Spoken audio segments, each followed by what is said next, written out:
Shall we talk about the current affairs? Well, there's a lot going on at the moment. Welcome to Jazz TV Show, guys. I'm here with George. We had done a podcast in the past as well, which was absolutely loved and adored by a lot of people. George is back again because of the demand from the consumers and the people in the community as well.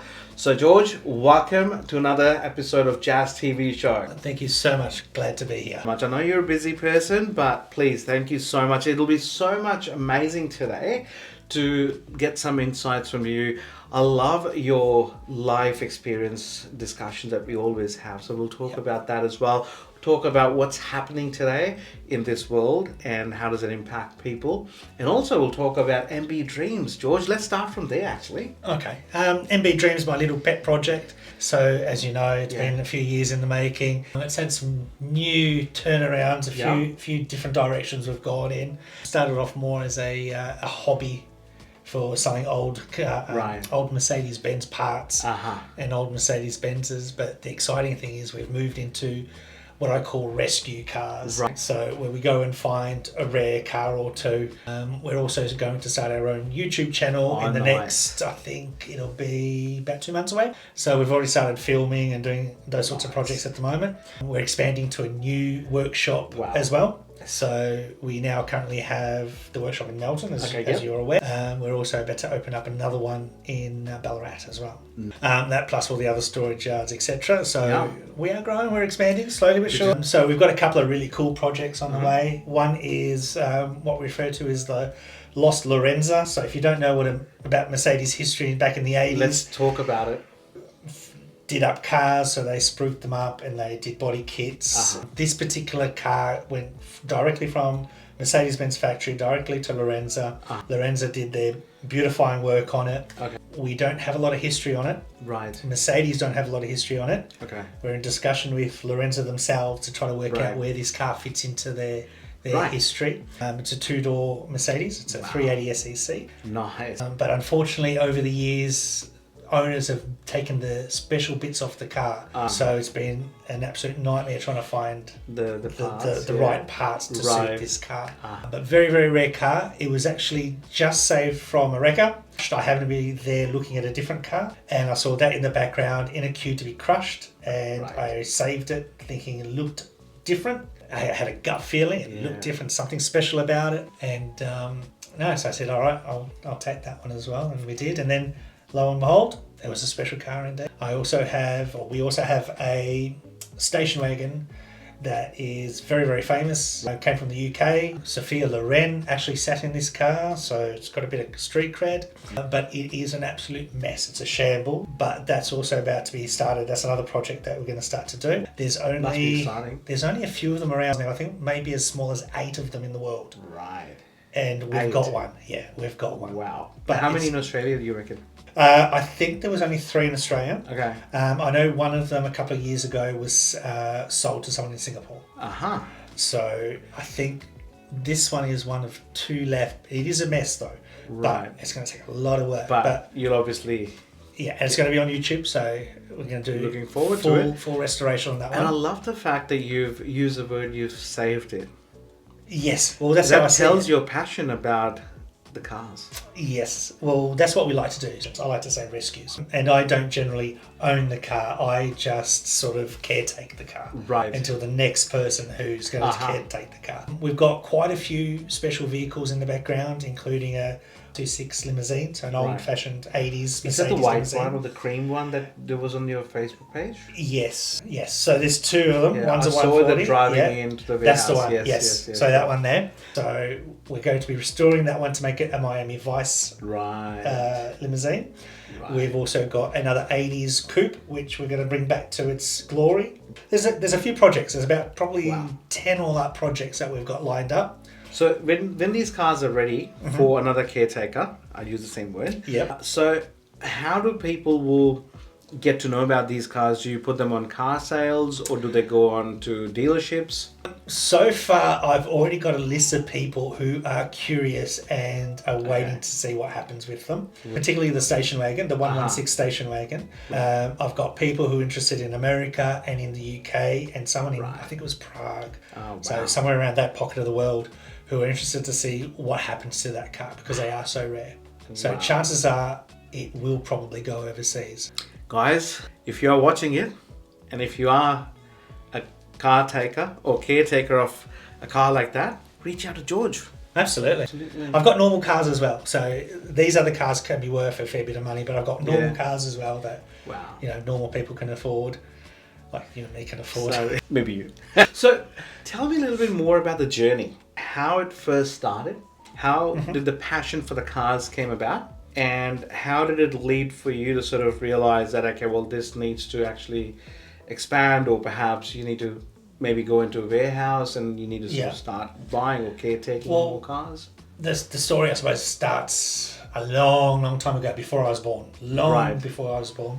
All the way back to France, when one of my, I think it was great uncles, Right. back in the day, started his own car company called Deux Boutons in France. And he created things like the independent rear suspension. He had the first V8, mass-produced V8 in a car. So you can say petrol's in my blood, cars in my blood. So that was always brought down to us, and we always knew about that. So my father was the same. He had a great love for cars as well. I started off when I was younger. My first car was a BMW, loved the BMWs. But then I sort of grew out of the BMW, got into the Mercedes, and I sort of haven't looked back from the Mercedes. That being said, I do like a Saab as well. Give me a lovely Saab and I'll do it, especially a convertible Saab. I'm down. I've probably driven one. Oh, actually, you have two. Yeah. Actually, you've also driven one of our Mercedes as well. I did, yes. Yeah, yes, one. yes. Twin turbo. I loved that one. That was a convertible, That's twin convertible. turbo E400. Yeah. Yes. Yeah. We've still got nestled There you away go. somewhere, yeah. So what happened then, thereafter? When we lived back in Rockbank, we had acreage and I had space. There was an ability to acquire vehicles, and I joined the Mercedes-Benz Club of Victoria, who are fantastic people and very much full of knowledge. Right. Through that, I acquired some cars, and some of them, some would become friends with people, Yeah. and we'd get parts. They'd say, "Oh, I need this part. I need that. Have you got this? Have you got that?" And I'll do the same thing, and then Exactly. we started exchanging parts. Right. And before you knew it, I was getting cars. Sometimes I get cars for free. Yeah, right. Because people knew that I was helping others with parts. So then I'd find cars that were cheap, and I'd flip some of them I'd part them out. Okay. On sell them to the others in the club and other enthusiasts like myself. Did that for quite a while, then I backed off a little bit because life happened. And then only a couple of years ago decided, you know what, there's still a desire for Exactly. it. A lot of the older people who used to do it have sort of retired, moved on. Right. So there's less and less of people like myself. There's probably about 4 of us at the moment in the industry that basically recycle old cars and help rescue these old girls. Wow. Yeah. And I say old girls, and I probably shouldn't, but Yeah. that's how I say it, the old classic. And that's where we are today, I suppose. We sort of grew from a backyard into a small warehouse, and now we're about to get another warehouse on top. There you go. With the storage yards as well. As we always say, if you have a real passion and if it lives in you, it will never die. That's right. It will never go away. Yeah. It'll always be there. It's a little flame. It's just a timing. Yeah. Sometimes you just have to wait. As I always say to people, find your passion, find your why. It will not die anyways. It will never finish. If someone thinks that they're not able to achieve something at that given time, perhaps future has got something else for you. And that takes me to the next part.